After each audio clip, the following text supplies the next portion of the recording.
PFI को हाल ही में Indian government ने 5 साल के लिए बैन कर दिया गया है। But why? पीएफआई को शुरू से ही अपने आप को दलित और माइनॉरिटीज की पार्टी बताती है। बट स्टोरी क्या है और क्या सच में इस पार्टी का लिंक टेररिज्म से है? तो जानेंगे सब कुछ इस वीडियो में।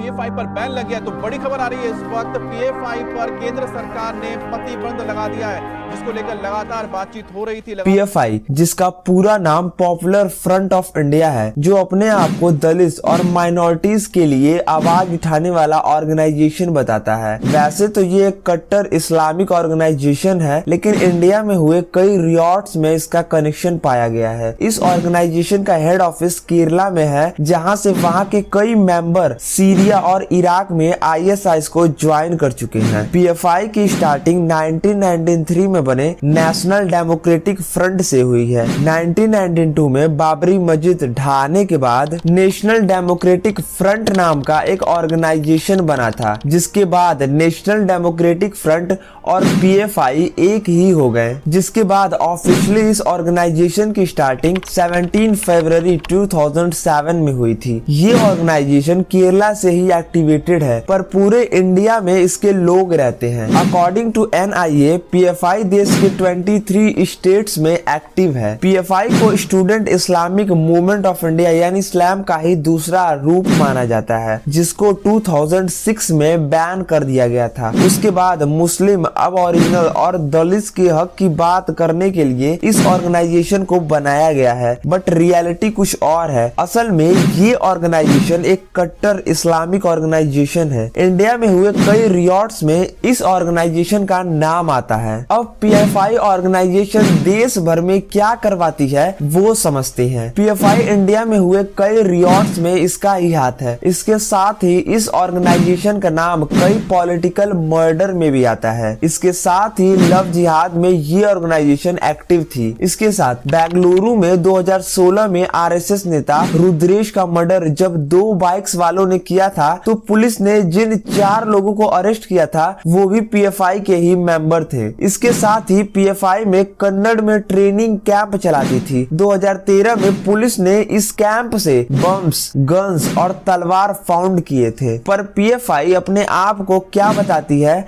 अब वो जानते हैं। अकॉर्डिंग टू पीएफआई, इनका मिशन बिना किसी डिस्क्रिमिनेशन का एक देश बनाना है, जिसमें सभी को फ्रीडम, जस्टिस और सिक्योरिटी मिल सके, ताकि दलित, आदिवासी और माइनॉरिटीज वालों को उनका हक मिल सके। लेकिन इंडियन गवर्नमेंट इसको नहीं मानती है। ऑर्गेनाइजेशन के अगेंस्ट राजद्रोह, एंटी इंडियन, रिलीजियस के बीच हेट फैलाना, विदेशी फंडिंग से देश में दंगे करवाना और अशांति फैलाने का ब्लेम इस ऑर्गेनाइजेशन पर लगता रहता है। अब इसको और क्लियरिटी से समझते हैं। 2021 में उत्तर प्रदेश के हाथरस वुमेन रेप केस को ही ले ले तो पुलिस ने अपने 5000 पेज की सीट में रिपोर्टर सिद्दीकी के साथ जिन 8 लोगों के अगेंस्ट एफआईआर फाइल किया था, वो सारे पीएफआई के ही मेंबर थे। उन पर यूपीए और राजद्रोह के धारा लगाई गई थी और विदेशी फंडिंग का दावा भी किया गया था। पुलिस ने अपने रिपोर्ट में बताया है कि पीएफआई अपने ट्रेनिंग में बम्स और हथियारों की ट्रेनिंग देता है। इस ऑर्गेनाइजेशन को बहुत पहले से ही बैन करने की मांग थी। 2012 में तो खुद केरला की गवर्नमेंट ने पीएफआई का सपोर्ट किया था, जिसमें केरला गवर्नमेंट ने कहा था कि पीएफआई एक ऑर्गेनाइजेशन है जो सेमी से अलग हुए लोगों की ऑर्गेनाइजेशन है, जो दलित, माइनॉरिटीज की आवाज उठाती है। ये सेंटेंस तब आया था जब 15 अगस्त 2012 को कुछ लोग रोड पर इंडिपेंडेंस डे मना रहे थे। तब पीएफआई ने इसकी कंप्लेन वहां के सीएम से कर दी। तब हाई कोर्ट ने इस मामले को खारिज कर दिया। यही नहीं, केरला पुलिस ने पीएफआई के मेंबर्स के पास से बम, हथियार और बहुत से ऐसे डॉक्यूमेंट फाइंड किए थे जिनमें पीएफआई तालिबान, अलकायदा का सपोर्ट कर रही थी। पीएफआई कितनी डेंजरस है, इसका अंदाजा आप इससे ही लगा सकते हैं कि लव जिहाद से लेकर इंडिया में हुए दंगे, लूटपाट कराने और मर्डर में इसके मेंबर का नाम आता ही रहता है। ये सब कंक्लूजन यही कहते हैं कि ये पार्टी का कनेक्शन टेररिज्म से है। इस पार्टी के पटना के पीएफआई दफ्तर से छापेमारी के टाइम कई डॉक्यूमेंट फाउंड हुए थे, जिसमें पीएफआई के 2047 तक इंडिया को एक इस्लामिक कंट्री बनाना था। पर फिलहाल तो पीएफआई पर 5 साल का बैन लगा दिया गया है। अब आपके अकॉर्डिंग क्या ये बैन सही है, कमेंट में जरूर बताइएगा। और वीडियो अगर थोड़ी सी भी इंफॉर्मेटिव लगी होगी तो वीडियो को लाइक कर दीजिएगा